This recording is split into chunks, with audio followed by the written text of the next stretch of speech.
누나가 한 분 계십니다.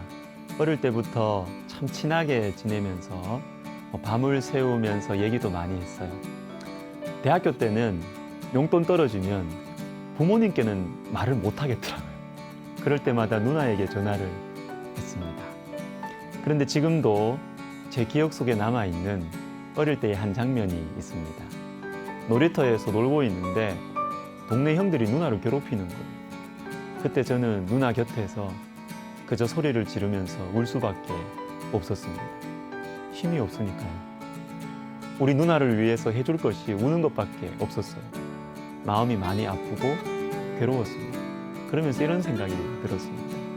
나에게도 힘센 형님이 있었으면 좋겠다. 이렇게 막막할 때 나를 대신해서 싸워주는 형님이 있으면 좋겠다. 나를 위해 싸워주시는 분이 계시면 좋겠다.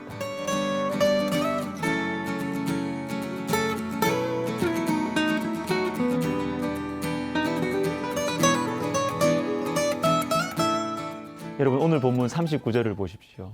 예수께서 깨어 바람을 꾸짖으시며, 예수님께서 바람을 꾸짖으십니다. 나를 삼키려고, 우리 가정을 뒤집으려고 하는 세찬 바람이 불어닥칩니다. 인간관계에 바람이 부딪혀 올 수도 있고, 질병의 바람이 우리를 삼키려고 할 수도 있고, 물질의 바람이 세차게 불어와서 우리의 마음을 뒤집어 놓을 수도 있지요. 감당할 수가 없습니다. 내 힘으로 싸울 수가 없어요. 이럴 때 어떤 마음 드세요? 누군가 나를 대신해서 싸워주면 참 좋겠다. 그런데 여러분, 우리 주님께서 바람을 꾸짖어 주십니다. 바람을 주님께서 대신 싸워주시는 거예요. 이제 저에게는 어릴 때 그토록 바라던 힘센 형님이 저에게는 계시는 것입니다. 창세기 31장을 보시면 야곱이 외삼촌 라반을 떠나는 장면이 나오는데 20절에 야곱은 그 거취를 아람 사람 라반에게 말하지 아니하고 가만히 떠났더라. 가만히 떠났다. 왜 가만히 떠났을까요? 들키면 못 떠나니까, 잡히니까. 외삼촌 라반을 감당할 자신이 없는 거예요. 야곱은 아버지도 속였고 형도 속였지만 외삼촌 라반은 자기보다 한 수 위였어요. 속임수가 통하지 않는, 도리어 야곱을 속이고 이용해 먹는 사람이 라반이었어요. 보통 얘기가 아닙니다. 그런데 이 라반이 야곱을 쫓아옵니다. 놀라운 일이 일어나요. 여러분 24절 보십시오. 밤에 하나님이 아람 사람 라반에게 현몽하여 이르시되 너는 삼가 야곱에게 선악간에 말하지 말라 하셨더라. 너는 삼가, 이렇게 말씀하시는 것이죠. 하나님께서 라반, 너 야곱 건드리지 마라. 너 야곱 건드리면 큰일 날 줄 알아라. 내가 너를 가만히 두지 않는다. 야곱은 내 거야. 하나님께서 야곱을 대신해서 싸워주시는 것입니다. 사랑하는 여러분, 혼자이십니까? 아무도 여러분을 위해서, 궁지에 빠져있는 여러분을 위해서 아무도, 부모님도 남편도 자식도 친구도 나를 위해 싸워주지 않습니까? 하나님께 부르짖어 보세요. 하나님께서 대신 싸워주실 것입니다. 출애굽기 7장을 보시면 애굽을 향한 10가지 재앙이 시작됩니다. 여러분은 이 10가지 재앙을 어떻게 이해하세요? 애굽의 신들을 향한 하나님의 심판, 맞습니다. 애굽의 죄악에 대한 하나님의 진노, 좋아요. 그러나 또 하나의 의미가 있습니다. 7장 4절을 제가 읽어드리겠습니다. 바로가 너희의 말을 듣지 아니할 터인즉 내가 내 손을 애굽에 뻗쳐 여러 큰 심판을 내리고 내 군대, 내 백성, 이스라엘 자손을 그 땅에서 인도하여 낼지라. 여러분, 여기에 나오는 내 군대, 내 백성, 중요한 말씀이에요. 내 군대, 즉 하나님의 군대, 그러니까 하나님께서 우리의 대장이시라는 거죠. 내 백성, 하나님께서 우리의 왕이시다는 말씀입니다. 그러니까 우리를 잘못 건드리면 하나님께서 가만히 계시지 않을 거다라는 말씀이에요. 10가지 재앙은 우리를 위해 대신 싸워주시는 하나님의 사랑입니다.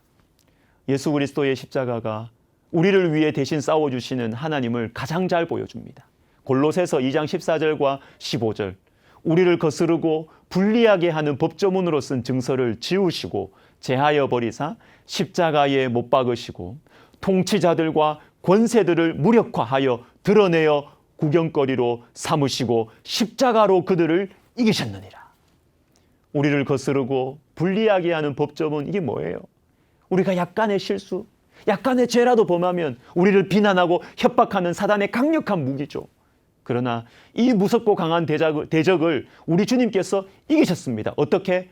십자가로 이기셨느니라.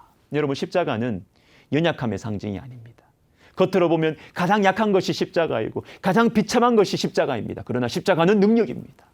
우리를 위해 대신해서 싸워주시는 하나님의 능력, 그것도 피를 흘리시면서 최선을 다해 우리를 위해 싸워주시는 하나님의 능력이 가장 분명하게 나타난 것이 십자가입니다. 사랑하는 성도 여러분, 내 인생의 배에 세찬 바람이 불어오고 있습니까? 혼자인 것 같습니까? 감당할 수 없는 문제 때문에 잠을 이루지 못하십니까? 십자가를 보십시오. 이 강력한 십자가를 보십시오. 십자가로 이길 수가 있습니다. 어떤 목사님께서 설교 중에 이렇게 말씀하시더라고요. 내가 말씀을 붙들면 하나님께서 나를 붙들어 주신다. 멋진 말입니다. 오늘 하루 이 말씀을 붙듭시다. 나를 위해서 싸워주시는 하나님, 이 말씀을 내가 꼭 붙들고 살면 하나님께서 우리의 마음과 생각을 붙들어 주실 것입니다. 기도하겠습니다. 하나님 아버지, 우리는 연약하고 우리가 살아가는 이 인생은 너무나 거칠고 많은 유혹과 공격들이 있습니다. 대신 싸워주십시오. 우리 힘으로 이길 수가 없습니다. 감당할 수가 없습니다. 대신 싸워주십시오. 대신 싸워주신다는 이 말씀 붙들고 살아가겠사오니 주님께서 우리의 인생을 붙드시고 보호하시고 인도하여 주옵소서. 예수님의 이름으로 기도하옵나이다. 아멘.